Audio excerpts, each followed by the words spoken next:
Hello, everyone, and welcome. Thank you for being Yeah, here. And thank you to Soka University of America. It is with the greatest pleasure that I introduce you to my colleague and my new friend, artist and educator, Arie Gallis. With the ability to slice through any trial or tribulation with humor, like a hot knife through butter, Aria has passed through and transcended the most horrific and painful experiences life can deliver. Through his lifetime of action, making art, he has emerged from pain to plunge himself with stalwart deliberation into the utter joys of life and living. The creative process and resulting objects cannot replace human life, but they possess and invite imaginative empathy in audiences who see and experience his work. With expert craftsmanship, depth of content, and utter generosity, Gala's paintings and drawings transform those who are fortunate enough to see them.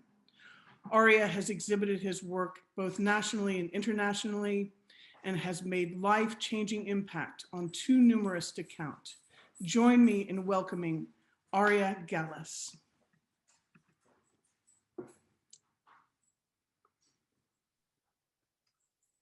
thank you very much for your kind introduction. And I would also like to add to Anne, welcome to our community. Anne herself is a fantastically talented artist and a caring and dedicated teacher. And I'm glad to have her here with us on campus. Thank you. Uh, this lecture deals with a certain progression of my dealing with landscapes, but at the same time, I feel is that a human being is almost, I guess, the best way to compare to it is a snail, that you never leave the larval state, no matter how big the shell gets as the snail keeps growing. It's always there. The same with us. Wherever we started our lives, whatever we went through, it's always there, whichever way you think you're changing your work and so on. I try to look at the world without hatred. I try to look at the world showing its beauty. I try not to deal with hatred toward others, but focusing only on the people who have done good. So I'm gonna take you on a journey of about 60 years. When I was a kid in Poland at about 3 years old, my father was a tailor, and the floors there are sort of a burgundy or maroon color. And I used to take the tailor chalks and draw trains after train on every board because I could see that outside the window. It was a beautiful little town in southwest Poland called Lubawka. And that through other things. I finished my 8 years of grammar school in 3 different countries in 5 different schools, my being always the youngest but the newest person in that particular class. And as such, I had to discover that, especially in a way that other kids would challenge you and so on, that my ability to make art won friends almost instantly. So here, I would like to lead you through a certain aspect of my evolution as an artist, especially dealing with landscapes. And I will take my time. Also, I'd like you to know that some of the images I'm going to run through very fast, but at the end, you'll see the my website that you can actually come at your own leisure and look at it. So without further ado, let us start the lecture.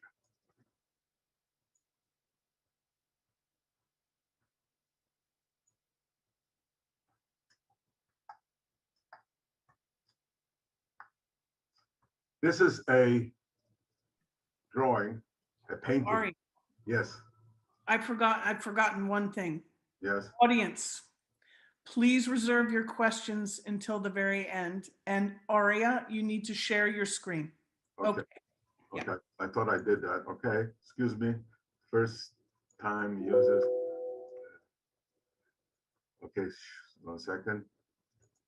Share screen, right? I click that, share screen, and then go this way. Okay, is that, do you see it? Do you see it? Not yet. How about now?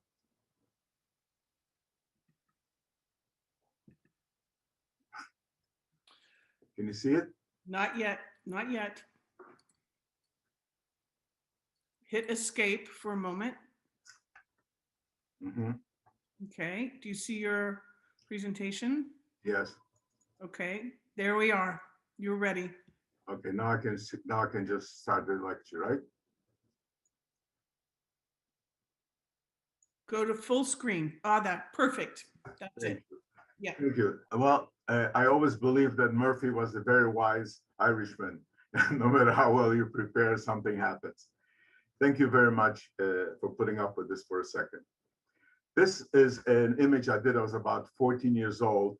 We were asked to do something in high school to show spring and so forth. I think there were other three artists, student artists and me. And that's sort of a memory from my little town in Poland, with the pussy willows, et cetera, et cetera. It's sort of a beautiful pastoral scene that I had in mind. And the next one, that was from the Art Institute of Chicago. We also had an assignment. And the title of the assignment, the topic was Spring.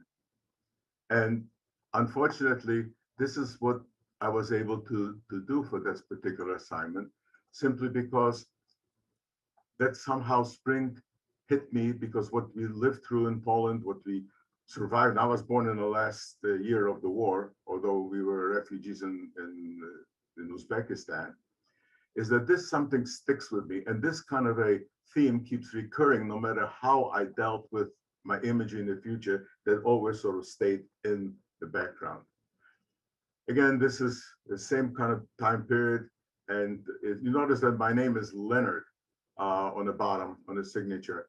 Uh, my aunt refused to call me Arie. She says it's not American, so she named me Leonard, which means lion, and so on. Never took it. People like Leonard Nimoy are wonderful having named Leonard. My name happens to be Arie. And this is some more of those same imagery. Here I am in America, enjoying everything else in high school, and this is still haunting me. Now, this is something that I did from a biology teacher. This is just a big project for a 7-foot painting I did for the biology room. And then I thought I was going to become a Chicago artist. And this is, again, I'm probably a junior in high school. And I went around, there's the lines in front of the Art Institute, some monuments in Chicago.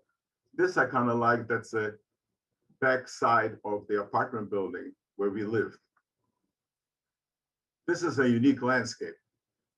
This woman, Mrs. Weiss, asked me to make a landscape for her, and she loved Japanese art. So I had absolutely no idea what it is, but I looked through a lot of pictures, and I sort of made up a compilation of some of them and modified it. And something more about this a little bit later. This painting here is, I actually got up very early in the morning to paint a few blocks away from my house. That beautiful shining river is actually a canal in Chicago, and it's a pretty dirty and muddy water. But I thought the Midwestern sun going up on the flatlands and lighting up caught my fancy. And again, I went on into memory. This is how I felt in the cliffs of the Mediterranean Sea in Israel, when we had something called the kumzit, which means you come down and you throw potatoes in the fire, not wrapped in aluminum foil, and then you eat them with total delight, including the ashes and wood chips and whatever else was imagined. But I like pen and I like ink, and I was drawing with that. This is another one, as you notice, still Leonard. This is a memory piece, the little house that we had in Israel, Netanya, and I remember painting that sign over the door, which means tailor, because my father was an excellent tailor. And slowly I started painting a little bit more pastoral paintings. This is one of the paintings I did in high school too. It's still L. Leonard. This is one of my favorite paintings, not because it's such great artwork or anything else or something similar to that. But if you notice on top of the line here, you see that little line here like that? That's because I didn't have enough canvas for the particular frame that I had. And my father sewed 2 pieces of canvas together, a little canvas strip. so I could stretch the canvas on it. And every time I look at this, I see my father's workmanship in it. I see that that was just one of those wonderful dedications to a son to be able to do it. And I treasure this painting. I saw this person doing something in the Chicago Canal. I have no idea what he was doing, but it struck me in the middle of winter, this darkness and so on. I don't know what he was looking in there. This is an environment. Now, the reason I didn't call it landscape, but environs, because I actually went through different landscapes, but I also lived in different environments. And as such, this is something, you know, taking the bus to the, in Chicago, taking the bus from place to place. And again, as I wanted to be a Chicago artist, this is the back alley, my house on Ainsley and Sawyer. The next couple of them is my favorite sport. I played it. I was okay, I guess. It was good, not great, but I loved soccer, and most of my paintings dealt at that point, the whole period of soccer stadiums and soccer games. I like this one because I painted it with spools after my father's thread. I would cut the edges of the spools and made a little roller with wire hangers and dip the rollers in paint and then roll it on the canvas. So I don't know why I tried it, but it gave me this sort of a abstraction kind of a look. My father had cancer and he was down in the Sidney Hillman station in South Chicago. And I used to wait at this bus stop to take one of the buses to get down there from where we live. And I took sketches and so on. And I was totally fascinated by the amazing Midwestern sunsets and the kind of a peacefulness light that it put in there. It's kind of clumsy, I would say, as far as art is concerned, but it's really, I was really into this urban aspects of trying to show the beauty of what happens in Chicago. And this is actually sort of a, I guess it was sort of growing out of loneliness. It got damaged someplace in the rain. It was a kind of a loneliness. It's supposed to be me in front looking as there's a couple there at the L station on Belmont Station. This is done with pen, India ink, and pen. And I guess I'm one of the few people that can count a million rice. So this is actually painted probably there are a million dots on it. And I used to work in Michigan in a summer camp, and I had this M1 magazines belt where from the Marines I got in that surplus store, and I would, instead of putting magazines of bullets, I would put paints in there like that, and that's how I would go into the fields, having looking like some kind of a bandito or whatever, with paint sticking out, you know, and crossing my chest. And some more sketches, pens. I always vacillate between black and white and color. And this is already in Brooklyn when I started going to Tyler School of Art, the neighborhood, and learning how to do etchings in my first etching. This is another thing that if you remember before, you saw that scene with the door, and this is coming back to that. It was a seminal painting for me. It's an environment, it's a landscape, it's maybe crucifixion. And you notice on the bottom right, it says Arbeit macht frei, which means work makes you free, which was a sort of a not true sign, the least I can say, of a concentration camps. But if you notice underneath it, it's written INR. You see that, INRI, Jesus Nazarenus Rex Judaeorum, Jesus of Nazareth, King of the Jews. And it's the same thing. The Romans didn't mean it, just like the Nazis didn't mean it, that the work will make you free, because it didn't. Tried some sort of impressionistic works around the school at Tyler, some other kind of things from Cincinnati as I traveled. This one and the one that follows are something I used to travel on the bus between Chicago and Philadelphia when I went to school. And I just looked at the night at the, you know, at the snowy landscape, and it just kept undulating. And that's basically what I felt about it. The things are moving so fast, it was moving almost like a needle in an oscilloscope or something. And I found it very interesting to have that kind of sensuality about the lines. This is a painting that I did when I was living in Italy. The mountains, the road, that's true. My friends pose for the picture. That's supposed to be my funeral. So I'm the one on the bottom right here looking at the audience. The village is something I've created out of imagination. And it's basically my funeral being led by this person here. So you can basically describe what the relationship was by looking at it. When I went to grad school, I started doing this kind of stuff. No, it was psychedelia time, but I did not smoke. I think I tried it a couple times and just got paranoid. But I was painting this painting, and it was sort of, I had this dream of this kind of meteorite shower that was coming down in the black and hitting the sea and boiling. And I had those pods, which is like life-giving pods, which were sort of draining it. And as I was doing it, the janitor whom I spoke to every time, because I was working all through the night, he said to me, you know, it'd be really nice if you put the same thing on the inside of the pods as on the outside. And as soon as he spoke that, I started painting it. And he looked at me and says, you listening to a janitor? And I said, yes, I'm listening to a janitor. You have the right idea. This has nothing to do with who you are or whatever. This is the right idea to make the whole thing a little bit different. Another one of my dream landscape. This is about, I would say, 3 by 8 feet. It's not a dream about some kind of Holocaust, a nuclear Holocaust coming at you over the horizon, and they were coming through and destroying the eggs or something, the roe, which is sort of a life-giving thing. Actually, this also means that I used to paint very bright colors until my professor, Victor Cord, told me that, Arie, you're not using color as color. You're just using it as values of black and white. And I said, you know what? You're right. And I started using gray. That's one of the few pictures I'm going to show myself. This is when I got my Master of Fine Arts. It's totally bogus. I rented a cap and gown and got the Wisconsin Historical Society to give me their locale, and a friend took the picture. And I actually went and bought an ad in Art Forum in 1970. Some other time I'll tell you more about the story. This here is my first reflected light pieces that my paintings were getting, my landscapes were getting sort of more and more ephemeral. Now, most of you look at it will say, okay, there's 5 things, but actually this is, to me, and there's a whole series of those that I've done. I'm only going to show you one. This is like looking through a window of some kind of unique spaceship at the sunset as you're coming in there. The sun is setting to the right and going, you know, the sky is getting darker to the left. So in a landscape.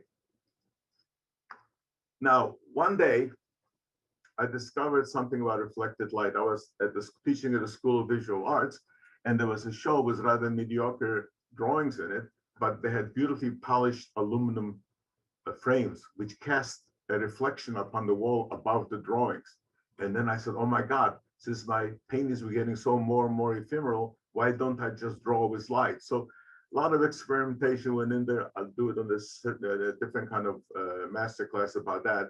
But what you're seeing here is there's no paint on the canvas. This is a pretty large piece, and it's my homage to Monet of water lilies, but it's created by light itself, which means a reflection of the sides of the aluminum extrusion, which casts a reflection upon the white canvas, giving you. So when you look at from this is what you see as a close-up. You notice it's a white canvas, and from the side, you can see that the side of the aluminum extrusions are painted, and by directed light, they create the thing. And this is a whole series I went of landscape, trying to figure out how far I can push the possibility of this particular medium. This here is called Indiana White. And this landscape was, again, I flew, and most of my landscape became aerial. I was always amazed that people like aisle seats in a plane. I mean, I always sit by the window. I always thought of Da Vinci was alive now, he'll probably sell his left lung to be able to sit by the window and see the landscape from 24,000 or 32,000 feet up. What you see here is a frozen river in a way that gives me sort of a formalistic aspects to it, but the white is just plain white canvas. It's not snow. And the darkness is that I painted some different colors, sort of bluish dark to a warmer dark in front, which created a deeper shadow. So really, this is just a shadow upon a totally white canvas, but it creates a 3-dimensional illusion. I'm going to go through some of them rather fast. Colorado, an imaginary flood in Illinois, the desert with planted thing. This painting really, I really like. It's sort of inspired by Georgia O'Keeffe's painting, Cloud That's Over Sky. And this painting particularly is that I call it sheep clouds because you see it like that. You see the shadows and so on, even though the field is broken up geometrically by humanity, the clouds send irregular and organic shadows. And really, it has a three-dimensional effect, although really what you see as clouds is actually the sticks that the sides were not painted at all. A Mississippi Delta, an imaginary aspect, what it would look like. This is evening clouds, and those things will repeat themselves in the history of my painting. This is like what you see when you're flying above at night, where the landscape is already dark, but the clouds still maintain a certain glow of the sun because they're so far higher up above the landscape. And then the whole series of drawings, which I have made as preparatory sketches, and they're made with oil pastels, and I switched to black and white, some terre. This is sepia ink, and this is sort of whenever I do something, I always try to do something else. When I used to paint 8-foot long or 12-foot or 20-foot long paintings, actually, I would then start working on, let's say, a piece of jewelry that was only 1/2 inch by 1 inch. So I like to keep my mind sort of occupied at different levels, not to get stuck in one form of creativity. And this is just sepia ink with some dilution. This is actually the original study for what you saw before of the clouds, of the evening clouds. This is a formalistic thing about the Archschlager clouds, the white being, I don't know if you are familiar with Richard Archschlager's work or his famous blip. He was a really great friend of mine for many, many years. I did this as an homage to him. And this is the color version. So I would do a black and white and a color version. This particular is a sketch for a reflected light piece. It's sort of a 5-point perspective. You know, I call it nosedive. It was an imaginary feel. How would it feel if I was nosediving straight for a landscape and being able to see almost like a fisheye in all directions of the perspective, straight down and then 4 other sides. So this is this actual sketch. What you see here is on the right of me, which is, you know, on the right of the screen, I mean, on the left of me, is the cartoon for it, of which I would then work the aluminum pieces against. And this is an actual piece. This is pretty large piece based upon that sketch. And again, here using the same phenomena, changing some things, everything, my original sketches don't just change into the light versions of it. They sort of create a complete metamorphosis because it's 3-dimensional and you don't see the pigment. All the colors you're viewing right now is just reflected light of the sides. And here you sort of see the size of that particular painting. And I love also being very detail oriented. So I would switch from really broad strokes and so on in a landscape to aerial landscape, which required much more finesse and so on, using graphite sticks and so forth. Same thing here, the phenomenon of a cloud. I don't even bother drawing a cloud. It's just an outline. It's not a real cloud. It's a symbolic cloud. This is interstate. And from that came out a color version of it. And then a 4-season version of a landscape. This was inspired originally by the 4 Seasons by Vivaldi when I was listening to it. And it's basically the same kind of landscape, but always containing either 3 clouds or 3 shadows. So it'd be 3 clouds and 2 shadows, or 2 clouds and 3 shadows, the formalistic aspects on it. Within the picture yourself, you would see a cross and you also see a Star of David. First snow, what it would look like if fields were covered with snow and the tree lines in between them and the passages ways for tractors and so on. It's an abstraction, but based upon reality. And another version of it, this time with pencil. I went through a whole series of really quite abstract things flying over the American desert. So I actually would sit there with my sketchbook looking out the window and sketching interesting landscape formats, and then remembering the colors and so on. They are very, if you were to look closely at it and you have the time, there are many different colors involved to get the particular shading. And this is another companion to the same kind of piece. And another, this must have been it's again a formalistic aspect, but it's sort of a irrigation canal that must have gone through some hills or underneath some tunnel, the way it looked like it's a broken up pieces of a string. And this is a very large version of the interstate. And I am becoming fascinated at that point with the oxbows and the slinkiness and the snake-like aspects of what happens when a river runs through a flat country. So you have here organized fields of the Midwest, basically, and then the stream taking its own curve and going through the whole thing. Another version from the same series, and again, being a little bit more abstract. This is also a landscape, but it's actually a Happy New Year, Happy Rosh Hashanah card.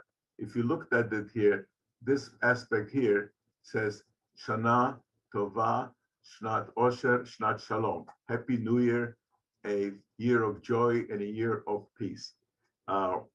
I remember driving to New York when this was being exhibited at the Bernice Steinbaum Gallery and telling Sarah, oh, there's so many famous artists in that particular show. They probably hung my piece in the basement. Well, I was very well surprised when I walked in. It was the first piece that would hit your eye. And thankfully, it actually was sold actually to Judith Lieberg. We'll talk about it maybe some other time.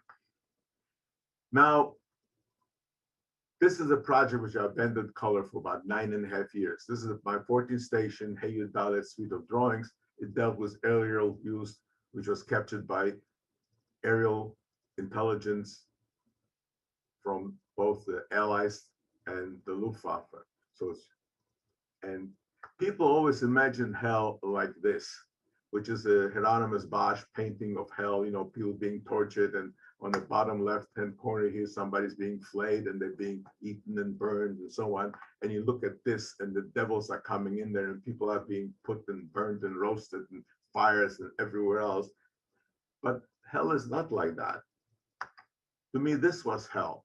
This is a 4-foot by 6-foot charcoal drawing based upon aerial photograph taken by the United States Army Air Force.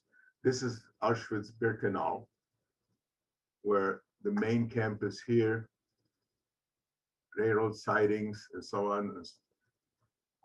I have a whole other lecture which I have prepared dealing only with this project, so I'm going to be in a certain way short. But if you go back to my original way, you know, when I was just sort of a larval state, it's still stuck deeply in my mind. And each one of those 14 pieces, you know, 14 stations, obviously a reference to the Stations of the Cross, because an innocent Jew died for no sins of his own. And this is 14 stations, which were railroad station, which innocent Jews and others died for no crime of their own. And Hey Yudalet means, it's an acronym for God, please avenge their blood. This actually took me about 6 months to draw because it's 4 by 6 feet. And the frame, if you notice here on the side, is made of wrought iron and barbed wire smacked into it when it was hot and pulled out. So it's Babi Yar, Buchenwald, when you see the first bomb hitting the munition factory. This is the camp. And just as an aside, my cousin was there at that time. He was 17 years old and he was a prisoner. This is Belzec, which is the most difficult one of camps for me to draw. It took me tremendously long time and heartbreak because it's a landscape, but this white square is already where the extermination camp was, where already was bulldozed, and all this white stuff here is actually ashes of people. And this is where members of my family were gassed. This is Bergen-Belsen. After the war, my wife, Sarah, spent time there because that turned this camp into a DP, displaced person camp. And this is the photograph taken by the RAF. And you notice in the landscape, people said to me, why did you put the skull in there? Well, I didn't. It just happens to be a clearing in Soma, and it just looks like that. This is Gross Rosen, which is not far where I used to live. I remember being on the station there and looking at the barbed wire on the train. I asked my mom, what is it? And she said, it's a horrible place. Dachau, Rogožnica, not Rogožnica, Helmno,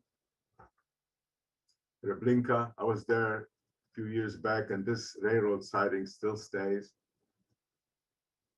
Mauthausen in Austria, Majdanek, in the city of Lublin, Sobibor extermination, Ravensbrück.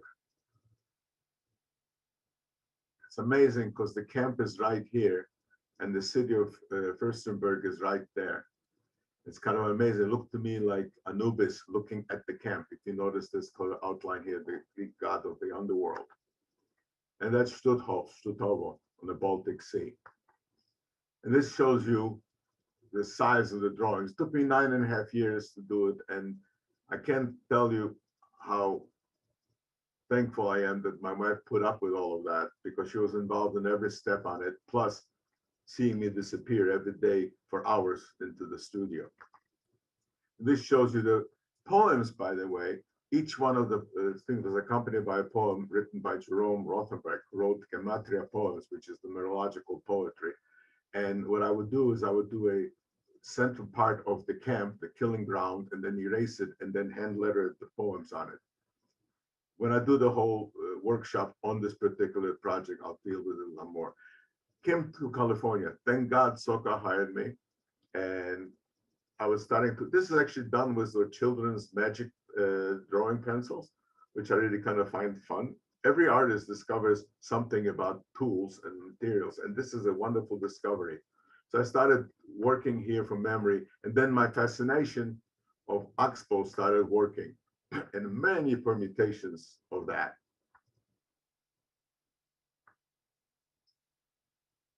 So I sort of like building up layers upon layers on my landscapes. They're all based upon aerial landscapes. And then I went into this whole suite of serpentine. I found it very wonderful to be able to imagine what does a serpentine river look like from up above.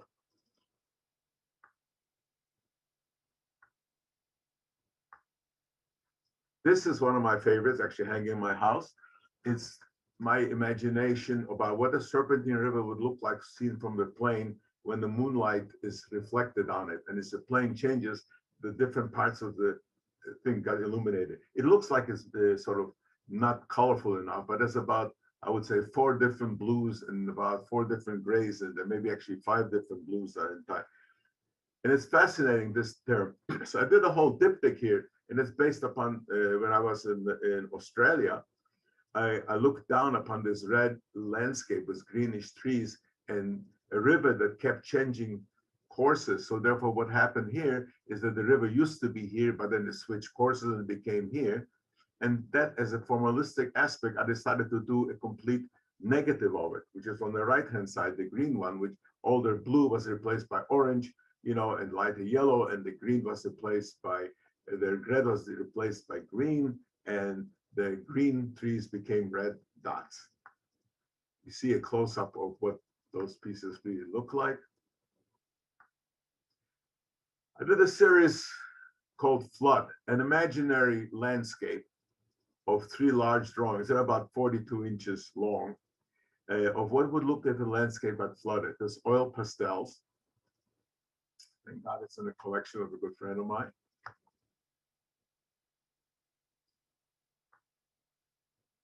And I love this way of working because I work with many different layers. I start with maybe inexpensive oil pastels, build up a little bit heavier and so on. But again, I'm fascinated by the oxbow.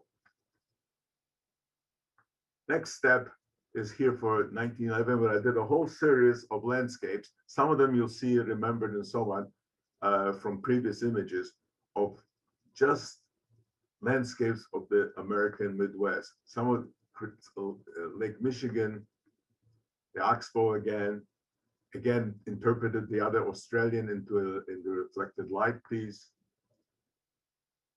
formalistic Red River, formalistic oxbow, just total abstraction.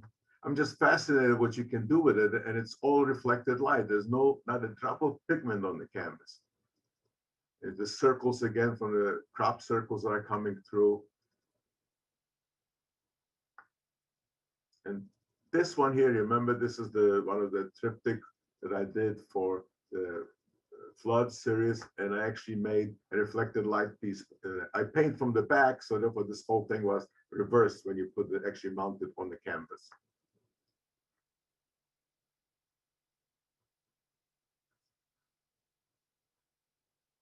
This is based upon actual view, except for the oxbow, obviously, actual view about flying into San Francisco. They have some kind of ponds with algae or something that's still there. So you're flying into the San Francisco airport.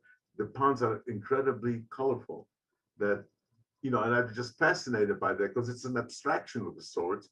But I drew it down as we are landing, and for the heck of it, I added the oxbow. But still, it's just fascinating to see what nature can really provide for you. This piece is a large serpentine, which goes back all the way back to my interstate picture, but this is a reflected light piece. And this is about 7 by 5 feet. This piece is called Metronome because the field looked like a metronome to me. And it's actually a piece that is right now hanging in a new science building on campus here at Soka University. It's my gift to the university. I feel very good being here. I feel that I have never experienced the kind of freedom and creativity and ability to teach as I did here. And that shows you how big the piece is. Now, I did a series of 60 graphite, and there are 20 drawings of cloud poems. And I gave myself, I finished with the color and I needed some black and white again. And this is a test to myself. I just, okay, these drawings I'm going to do of clouds using only powdered graphite and erasers, not a pencil inside. So I did a whole series of clouds just using that and actually rubbing in powdered graphite and erasing the light areas in there. So there's no highlighting with Conte or anything else. It's just simply very hard paper, rubbed in graphite and so on. I'm going to lead you through this, and you can see through the clouds. Sometimes you'll be able to see a landscape, but it's so fascinating because as you're flying and you're looking at the landscape, at the environment that you are in at that point, 34,000 feet up, and you see the ever-changing nature of clouds and how they're drifting, and they do answer some kind of physical law. And then, of course, the light changes them, and the light changes as the clouds keep moving and swirling. You notice sometimes the landscape, as you notice on the bottom center, penetrates that. And it's fascinating. So, for instance, for those lines and so on, I actually would go and sharpen my eraser into almost a razor point to be able to draw those things in.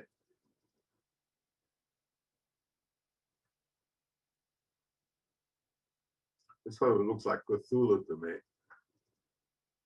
And there was a rainstorm we were flying over, and I was able to sort of capture, you can see the trails of the rain that's falling down on the landscape. By the way, Jerome Rothenberg wrote poems based upon every one of them. It's actually, if you go on my website, you'll see the whole book. You can look at the book of poems and the illustrations. Again, some landscape showing through that.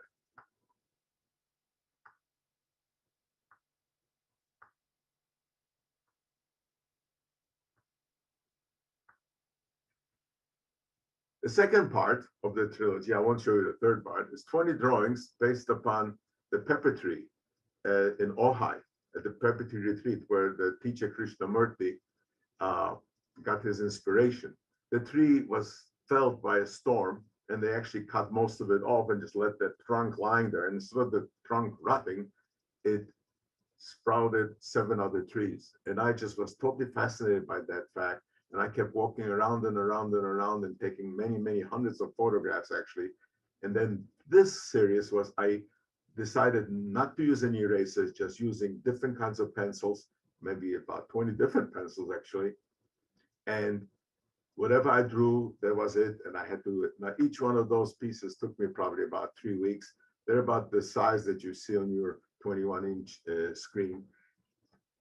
And this is the tree that I kept walking around and around. And I use different shades of pencils. And I also use an etching needle to create deep lines and so on into the paper, which I can put then a softer kind of a pencil on top of it. And that's how I would get those really clean, sharp, white lines out of it. It was just fascinating to me to be able to do it. And you notice in this photograph, for instance, you can see that this area here is all done with like 9H, 5H pencils, maybe 2H the most. All of this here are done with the B pencils and so forth. And it was fascinating to see. What's amazing about this series of drawing is when it start with a white piece of paper and you start putting marks, the marks make the paper look dark and soiled somehow or whatever. But by the time I get to the end, actually there's some kind of a light appears to be from it. I'm fascinated by that phenomena. And the way I draw, you just sort of watch your hand doing this. It's just, I was just involved in this, drawing after drawing, in about 3 weeks, each one of them.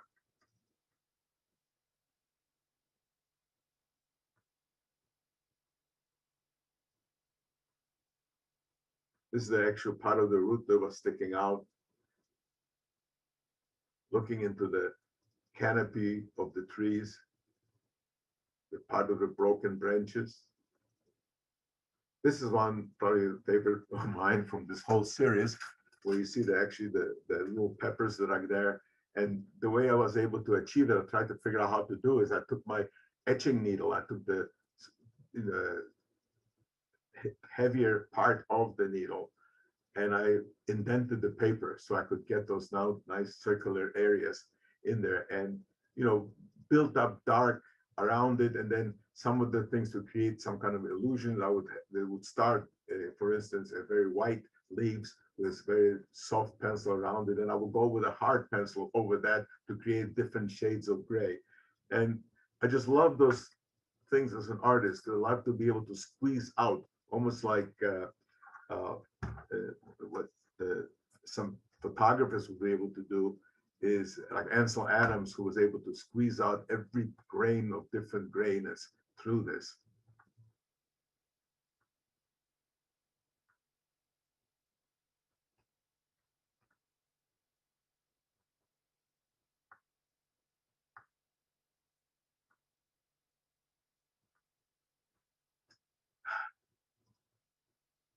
In 2014, I went back to Poland after not being there for 50 years. And when I came back, I was inspired to make this series of drawings. It's sort of multimedia kind of a drawing. It's really sort of, I don't know if it's poetic or a metaphor or whatever, but it's sort of the way I felt about returning. That's a return povrót. So this actually starts what I felt Poland was when we got back after the war.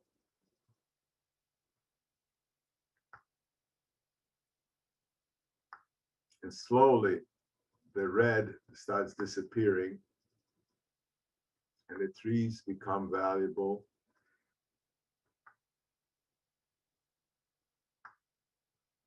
And the red is settling down and the green appears.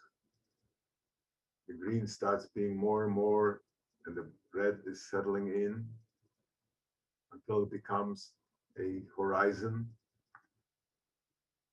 And now it becomes the Polish flag, which is white and red, and the fertile soil on the bottom. It could be just a flag, or it could be a land that's soaked with blood. So many wars went through this. And then a fire starts coming in, winds and so on, blowing away, everything is changing. This is the last one of them, which is a memory of my childhood as a child running around through fields of wheat with poppy seeds and cornflowers in there.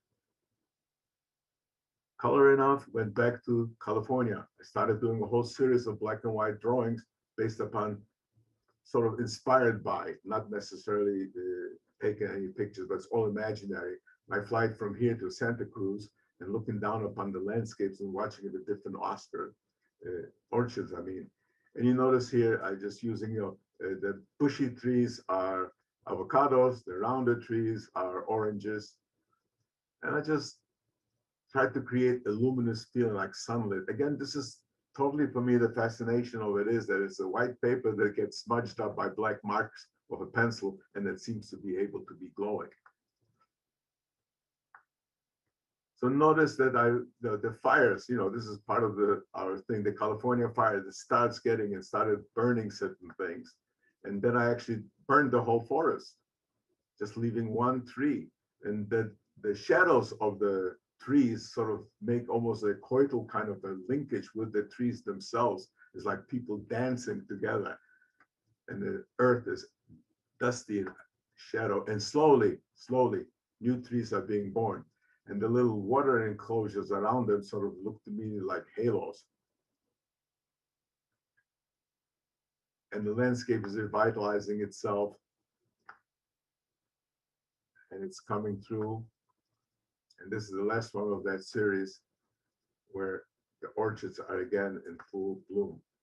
Now, I took some of my cartoons and some new ideas, and I started moving toward my series. So this is an abstraction of sorts of a landscape.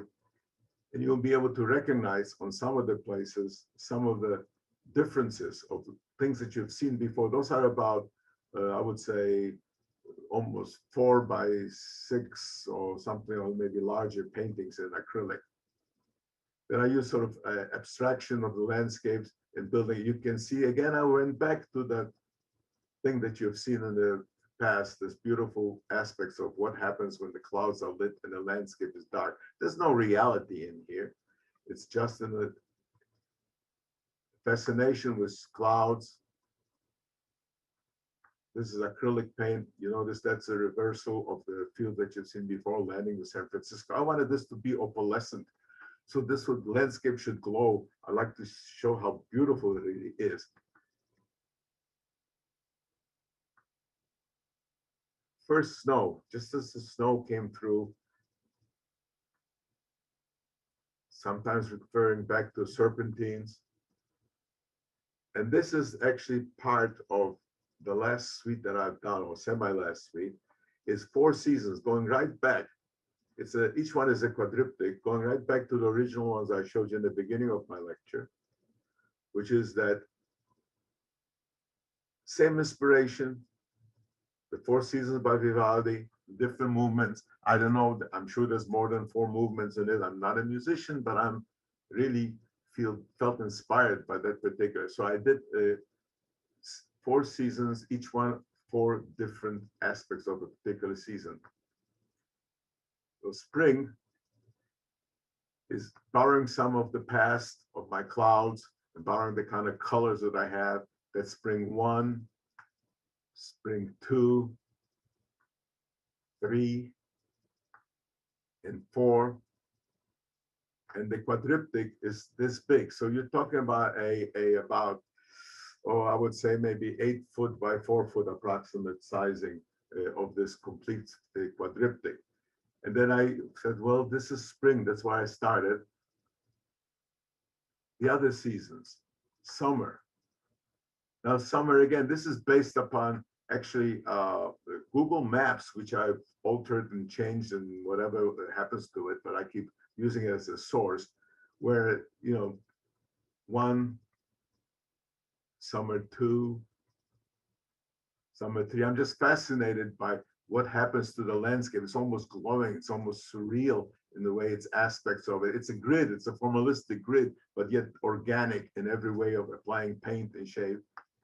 And in summer 4, and the quadriptych looks like that. This is what you would see when actually I'm this fall running through next January. I'm having an exhibition here, sort of a retrospective at Founders Gallery, and those pieces will be on display. I welcome anybody who's around here to come by and see them. This is fall 1, fall 2, and I changed color schemes, which every one of them sort of, it's a harmonious kind of thing. It's attracted as a visual aspect to me to interpret certain kind of aspects of the music. And 4. And this here is the quadriptych of the fall, and now comes winter. Now the winter is based upon a friend of mine, Roberta Krumholtz, sent me a picture she took from the airplane of a winter scene. And I've divided it, I take sections of it and so forth. It's a small aspect of that. And I created a formula. People look at it first, they think it's black and white, but it isn't. I've added a lot of color in there. One, two. I love the interplay of darks and whites and the organic and the formalistic grids of an 8-mile square of an American landscape. 4, 3, and 4. And the triptych is like that. This is the full triptych. Having done that, I went back to Poland. And I was at this quorum with artists from Japan, Slovakia, France, Italy, Spain, and so forth. And we worked for 2 weeks intensely making paintings. And there, this is some of the sketches that I put in. This is, by the way, what I call the Arie chicken soup school of working, is that I throw out ideas on canvas and so forth, just like chicken soup, and then I have to skim it and find out what the real soup's supposed to taste like. So you notice I did very quick little sketches of landscape that I saw or imagined, and just to get ideas. And now those are the 2 paintings I did for the thing, which is it's just called Pola 1 and Pola 2, which means field 1 and field 2. And you see, this is the original little sketch, and it became this painting. You notice how things change and metamorphose from one area to another. This is this original sketch, and this is what happened as a final painting. And when I got back to America, I was totally fascinated by it, and I did a series of 18 drawings based upon the area where my family comes from, which is Galicia, which is southeastern Poland. And those are imaginary, and sometimes using Google Maps to get some ideas about what the landscape looks like. So the fields here are completely different. The lake, the fields are different, the structure is different. In America, you have a farmsteads, and then there's fields and so on. In Europe, there's usually a village, and then the fields are totally on the outside. So this is actually colored pencils, or I don't know what you call them, oil pencils. And I did a whole series of this, 18 drawings that worked itself on through the beauty of that particular landscape, which you notice completely different, very organic, complete from the Midwest American series. The fish pond near the Dunajec, near the town of Nowy Sącz, my mother's hometown. I remember my mom telling me how they used to raise carps in it. Not they, my people did. My mom lived in the city, in a town. And it's the Dunajec River.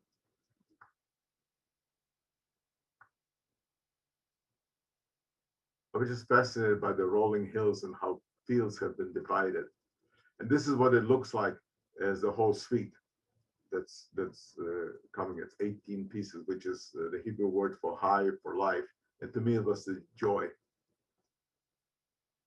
The last one I worked on, again, I switched to Heartland, this is called Heartland Winter.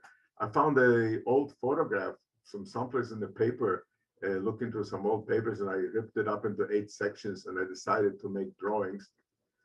So this is the first one.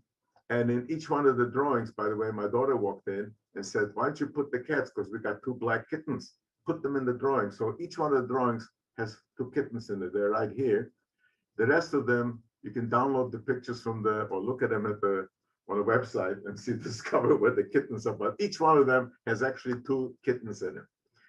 So this is actually a view of a certain section of Kansas. And I'm using a dark Conte pencil. I'm not going to let you have enough time to look at where the cats are right now. I'm just going to go through this.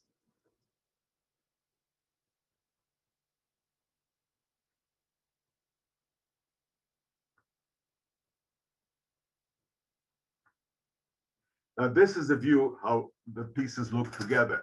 It's about 7 feet tall. It takes up 1 wall, and they're not really in perspective. They're using perspective. They're not really matched. There's some cracks.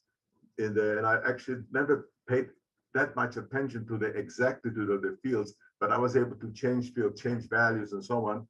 And I went through this thing just during the latest, what can I say, pandemic, that I was forced to be at home and work.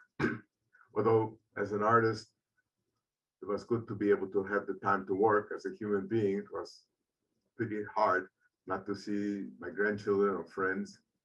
Thank God, things hopefully is coming to be better. And after this black and white thing, I started doing a sort of a chroma, mauve, I call it, or it's a fauve kind of thing actually. So it's my first painting of a new series, which I just went bananas. This is just the beginning stage where I decided, okay, no color matters, no reality, just have fun with this sort of a jewel-like thing. So this is the last painting. I'm actually working on this particular painting right now. And if you want to see the works, you can go to my website and study them and so forth. And I'll be, thank you very much for being here. And I'm available for your questions and comments. So I'm going to switch out of here. I think I know how to do it and get on the other end. Thank you. Okay.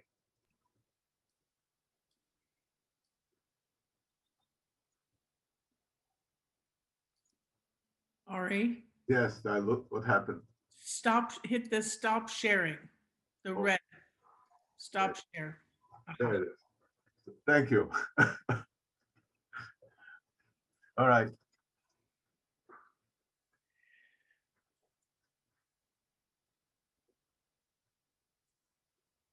Are there any questions or comments?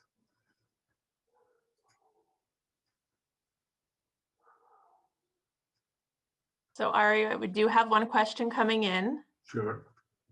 And is from Eric. Mhm. Who is that? He's asking who the gorgeous woman is in the picture. Well, that's a good. Which picture you're talking about? The picture up there? Yes. Your background. Oh, When that you one. stopped sharing your background on after your presentation. Oh, okay. You were there? The woman who's here sitting next to me is Sarah, my wife.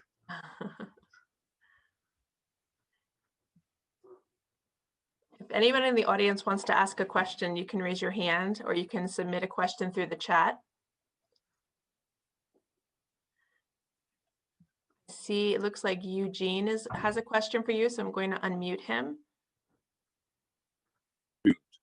So Arie, I recall in your living room, you had a picture of a man, I don't know if it was your father, with a Jewish symbol over in the middle of the forehead. I forgot, was it Willem or something? Yeah. So who was that? Was that, and you didn't show that picture now. No, those, this is not the, if I were to show every work of art that I've done, it would be taking you probably would have to bring your pajamas and a nice pillow and maybe a teddy bear so you can get a Yeah, but this is like 1964. Yes, it was a 63. Yes, there was a painting of my father. I started it on Friday afternoon and I didn't sleep and I finished it on Sunday night and I brought it to school. It's a large picture too. I did on my, it's called Morning Prayer, and it will be, I will include that, but in another talk. It's not in this particular one.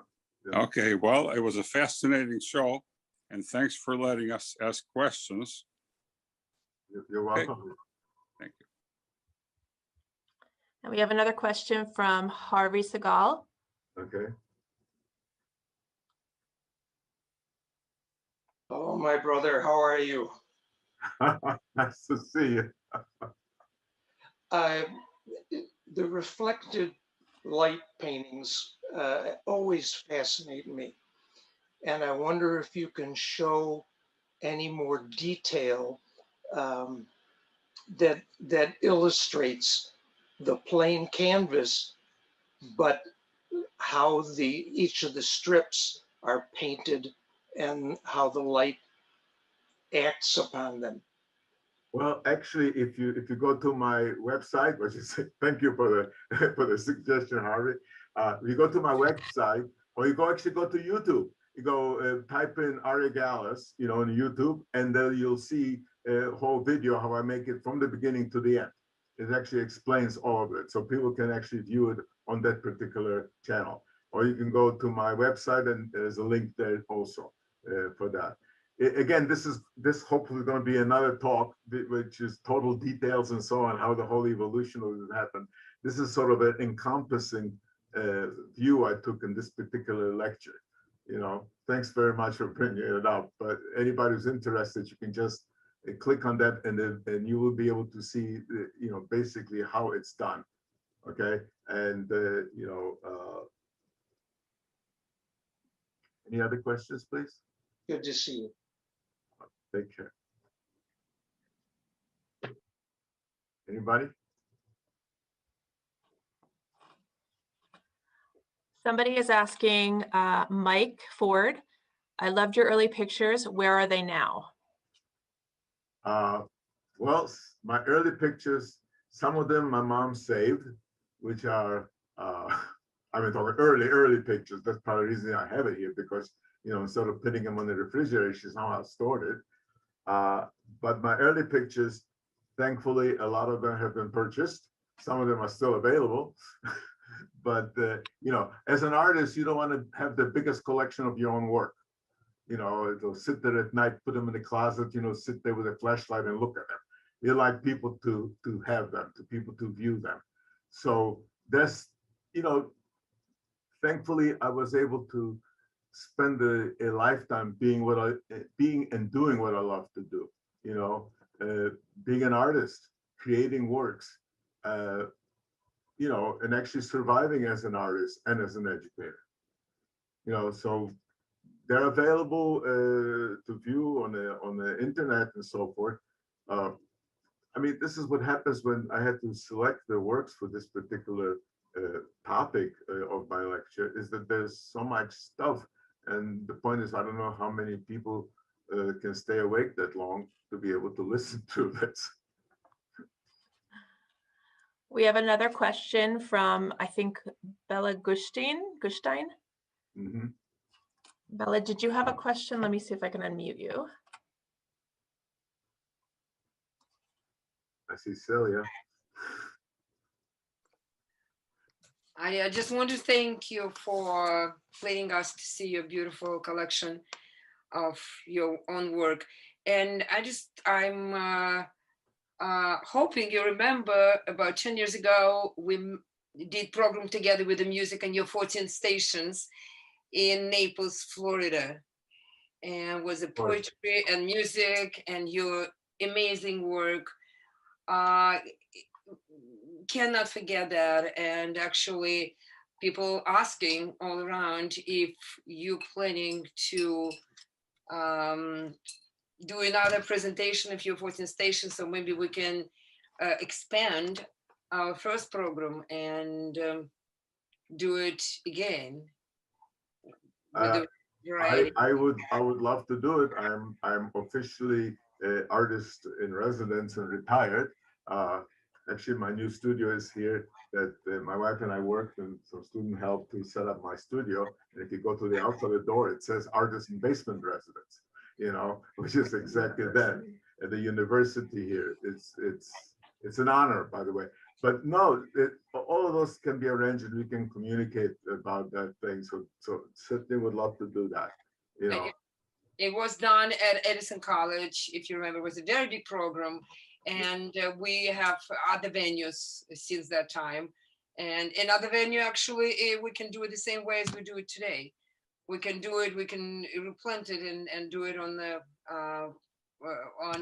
Zoom for people interested all over the world, because people do need to see your works, especially accompanying, but you know, the poetry you've been provided and your beautiful presence and the music we can provide it. So looking forward to that. Okay, same here. Thank you for incredible variety. And as a musician, I can just tell you that your work full of music, very musical. Thank you very much. Very musical. Thank you, Arie. Thank you so much. Totally welcome. And we have another question from Celia Rocha. Rocha. Hi, Arie. Thank you for sharing your work with us. I am really amazed by your pepper tree series. And I wanted to ask you if you could share a little more about the technique that you use to make those drawings. Yes, I can certainly do that. That technique, first of all, requires patience and knowledge that there's not one pencil. There's so many different pencils, okay? So I start with usually maybe 12 pencils to 20 pencils, depending what. Some different manufacturers, even the same number, right? And then each pencil has a range of grays that I can put in depending upon what the pressure is, okay? So the way I work is I start drawing the upper left-hand corner, simply because I'm right-handed. And as I keep drawing from that, I don't smudge the work, okay? And what I do is for very complex things that need to have very thin lines and white lines and so on, I actually, in a way, push into the paper with my etching needle. So I actually use an etching needle to create a sort of an invisible lines that later appear, almost like if you remember when you were a kid, maybe you were rubbing a penny or something, or rubbing a coin on a piece of paper, the same basic principle to that. And what happens is that if you're painting something with a very soft pencil, very dark pencil, it doesn't penetrate the grain of the paper and leaves white dots. So therefore you have still many different harder pencils that you can use overlay on certain sections on it, which will darken the white dots into different shades of gray, creating a real incredible ambience of color.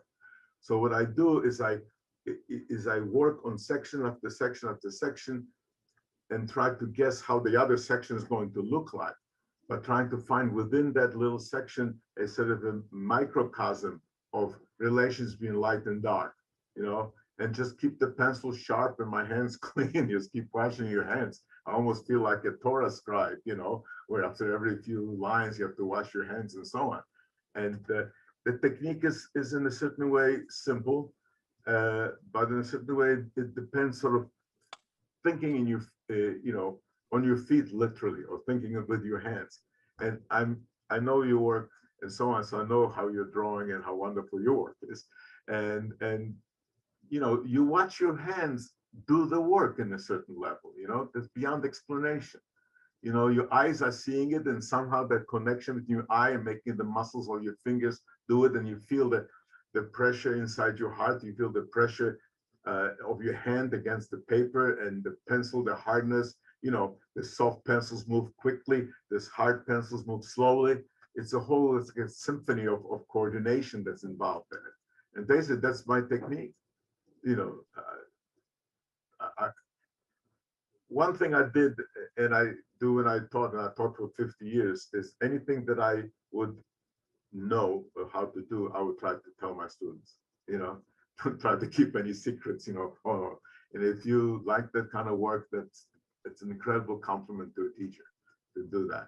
And it's, to me, it's just wonderful to see the drawing grow from day to day, from, as I said, from a blank paper that's getting smudged with some pencils to the end of a piece of paper that looks like a glowing image. Thank you for the question. Thank you. Okay, Arie, I'm going to take one from the chat, and this is from Kanagawa. He says, I'm very impressed with the diversity of mediums and themes, from the fields to the extreme detail of the pencil tree drawings. What would you say appeals to you personally about the formalistic, grids on the fields and the creativity that you can exhibit with that framework? Well, whether we know it or we don't know it, there's a certain formalism to almost anything else in our existence. You know, there are certain streets, you're riding on the right-hand side, at least here. I tried riding on the right-hand side in Australia, that didn't work. You're just going the wrong way.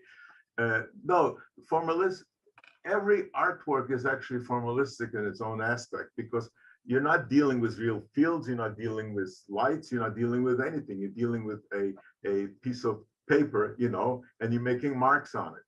You know, your hand is doing that. You know, sometimes that structure, when you put on purpose, although humanity did this on certain fields, when you put that structure on, it confines you to certain things, but in a certain way, it allows you freedom to work within that confinement. And there's so many permutations.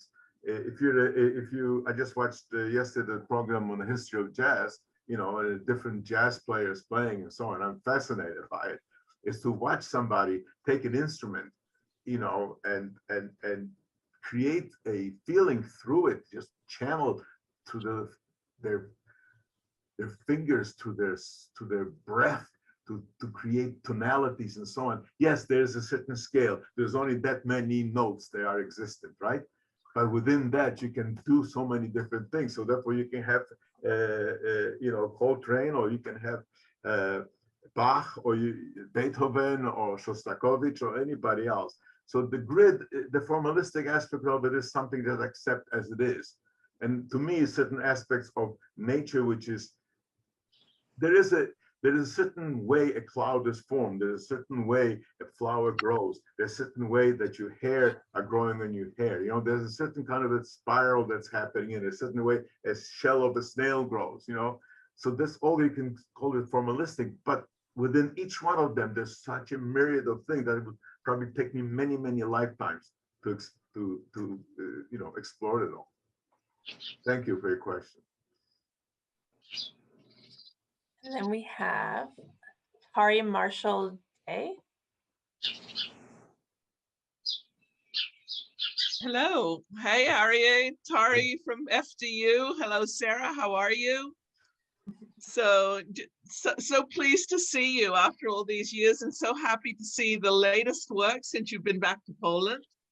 And my question to you is, how do you feel when people attribute a totally different meaning to work that you did decades or generations ago, but it satisfies completely an emotion of present day?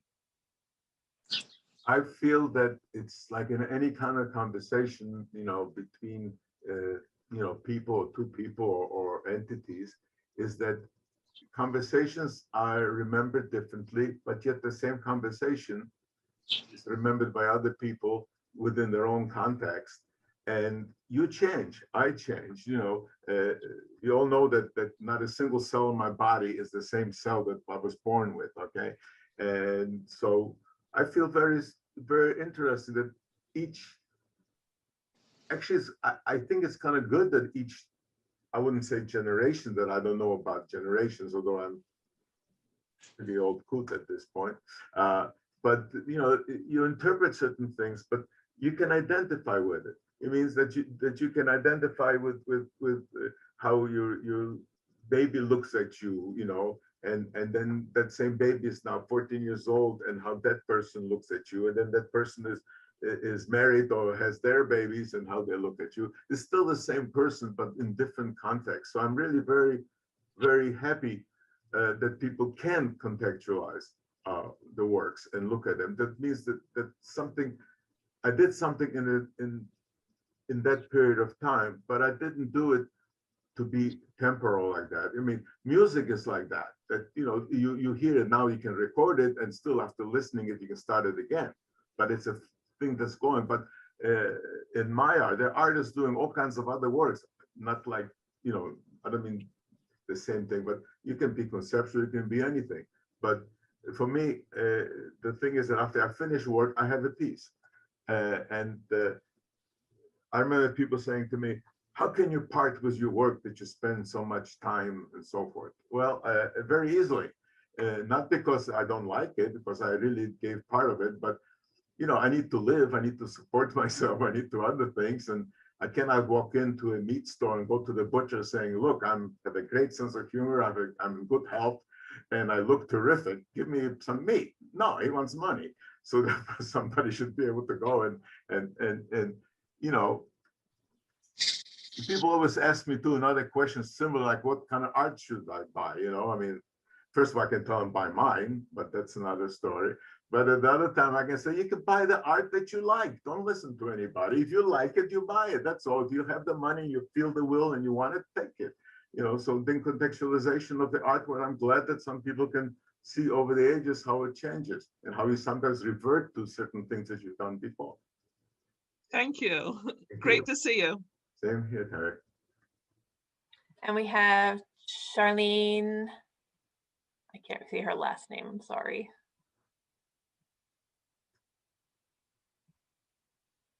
Charlene Gelber. I don't think anybody has what I have, Aria. Hi there, love to you and Sarah. I have an aluminum stick, one of many that he's used on his paintings. And the backside that gets attached to the canvas is painted white. And the other three sides are colors. And that's how they get reflected onto the canvas. And this one is called the first ever Gelber single super rainbow stick from 1981. I just spent the last 10 minutes of your chat here trying to find it. I put it away so it would be forever. And I found it. Aria, you remember it? Yes, I do. Oh my God. Yeah. It's actually one of the six that he's used on all of these paintings, right? Yes, it's one of the aluminum extrusions. White, painted white, and even some of the white is coming off. I see the aluminum, and then we've got all the other paints, the colors. Thank you. Oh, wow. That's a blast from the past. It's thank you, Charlene. It's just you know, love you guys. It's amazing, you know. And I said in the future, one of those classes I'm going to presentations, I'm going to actually do that and show people how the things were extruded and how, you know, I had to learn a whole way of I almost killed myself with the fumes in the beginning. You know, I couldn't walk. I literally at age 41 couldn't walk up a flight of stairs because I was using lacquer paints. And thankfully, I outsmarted the doctors in a way because they were giving me different medicine. I figured out it doesn't work. But, you know, you had to learn the whole science. I'll deal with that at another class. Hopefully, I'll do the whole process from. Well, I haven't gotten sick from this, so it's been good. Okay. Thank you. And do we have Lisa German? Does she have a question? Let me try and spotlight her. Here, let me unmute you. You're getting Yeah, she'll do it. Yeah, I have the same thing. I have a whole bunch of those sticks and they're hanging on my wall and they're beautiful. It's funny. And I have some other really old paintings too, some huge paintings. Yes, let's just say that. There's going to be another talk about those. Yeah. Anyhow, they're but they're a nice memory. Every time I'm walking by them, yeah, they're. Well, the person speaking is a friend of mine, and he was the best man at my wedding. That's a very close friend of my husband's. The first person my husband ever met when he came to the United States from Israel. Yes, that is true. I was sort of the official welcoming society for the von Steuben people because I speak a few languages. So no matter what, even if the language that I could have no idea, they would send the kids to me. So you talk to them. You somehow figure out what language. And Harry has been a great friend and was a wonderful human being. And also through the years, whenever I was on really difficult times and I needed help, he always would buy a piece, which I was always grateful for that. You know, as opposed to some people saying, "Hey, Arie, why don't you paint me a painting, for the living room?" And I said, "Hey, you're an electrician. Why don't you wire my house?" "Oh, I can't do that. It's my job." I said, "Well, this is my job." Thank you very much, Liz. Thank you. Well, you said, I said to you one time, if I ever move out of my big house, what am I going to do with these huge paintings? I won't have room for them. And you said, "Oh, well, I hope I'm famous by then, really famous, and you get a lot of money and you sell them." Well, so God, you're listening. So that may happen. Right. Thank you. And then we have a question from Caitlin Grundy. Sure. Hi, I'm currently a student at SOCA and I'm taking a drawing class with Anne. And so we've been doing a lot of work with pencils and sketches and techniques. And so I was really kind of fascinated by your pencil works, especially your clouds with the graphite powder and only the erasers. Mhm. And I was just kind of wondering if you had any tips, anything to say about working with an eraser, because I have been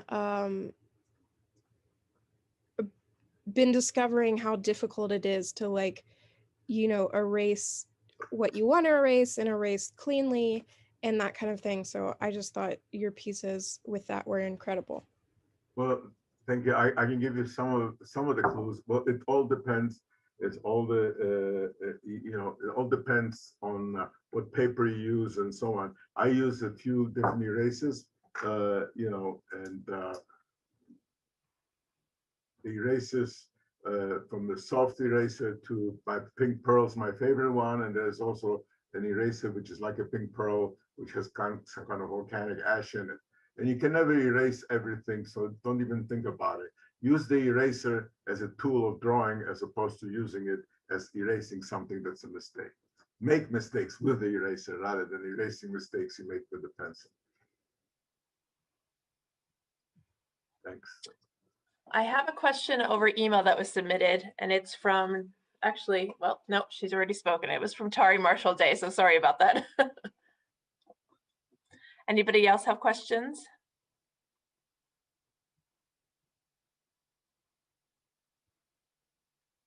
Well, there's no. Karen, I think Zelda Zelda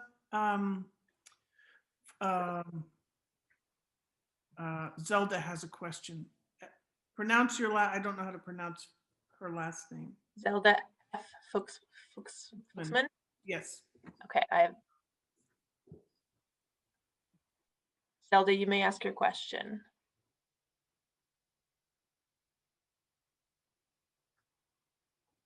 She's still muted, Karen, I'm afraid. Unmute her.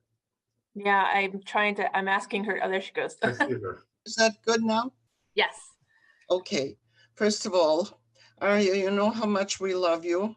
He's my brother-in-law, and he's the shining star in our family. And of course, all this art is unbelievable.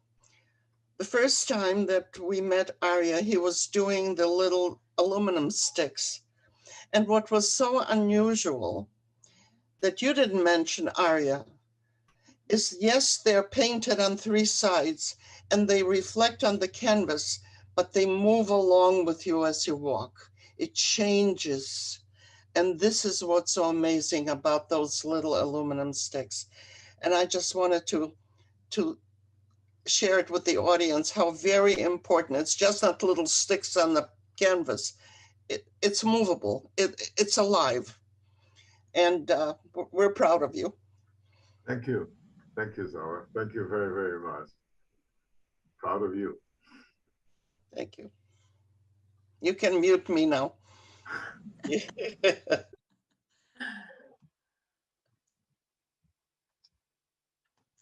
Okay. Anybody else with questions? Well, nobody wants to hear my rendition of Danny Boy, do you? No. I think we have one more, Judy Fitzpatrick. Let me see if I can find you.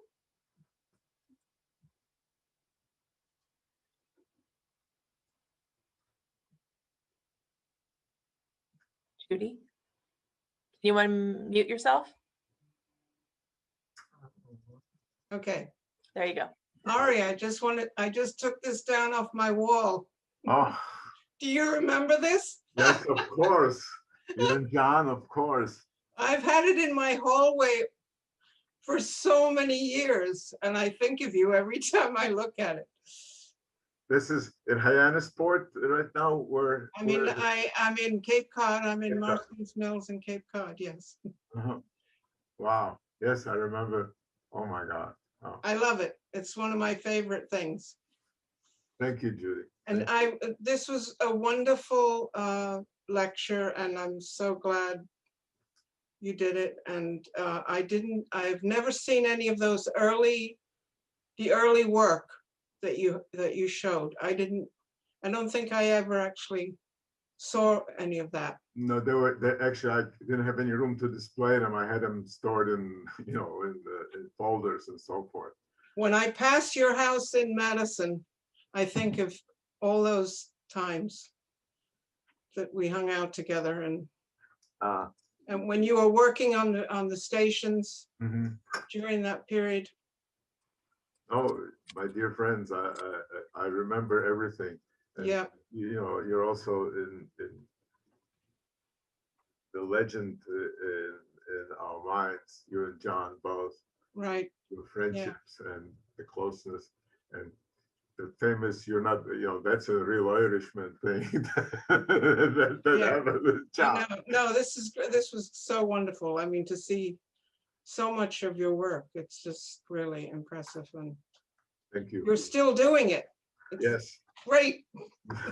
Thank you. All right. I will talk, I hope, soon. Yes, we will. Take care. Thank you. We have Ginny Smith. Okay.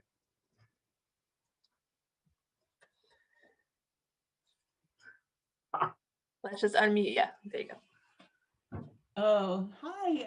I don't think I raised my hand, but I would just like to say how fascinating your body of work is, Arie. It's great to see you and to see so much of your beautiful accomplishments and inventory. Wow.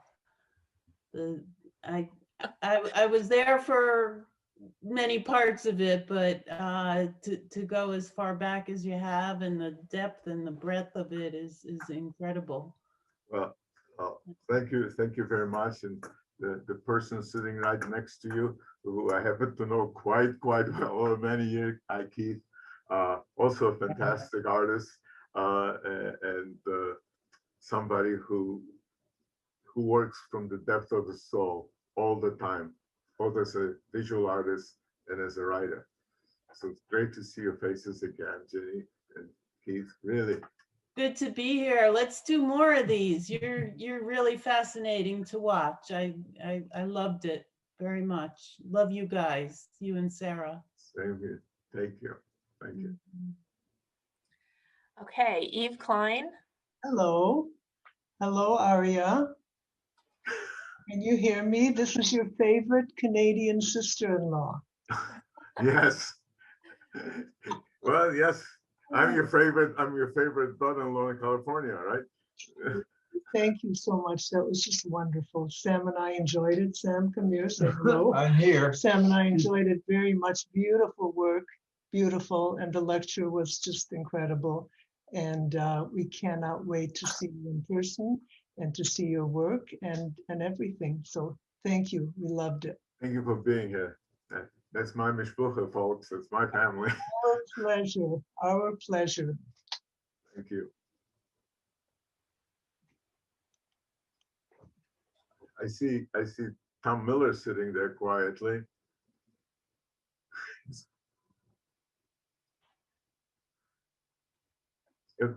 Are there any questions more or someone? If not, you know. When are you coming back, Arie?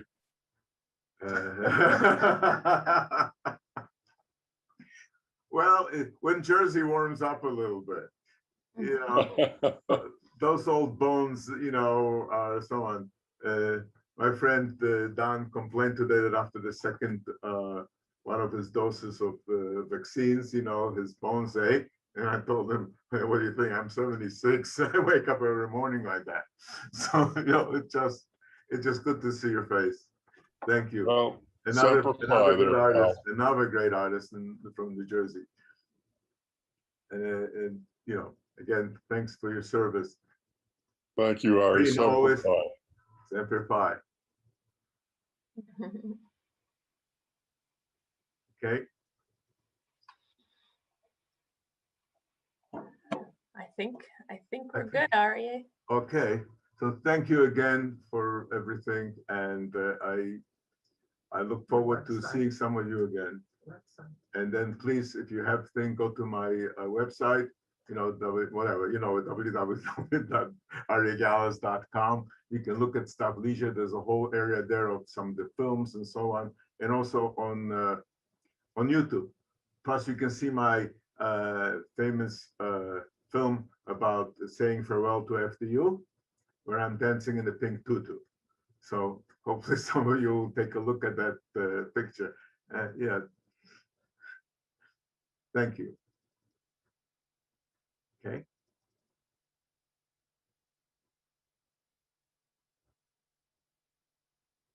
Bye-bye, guys.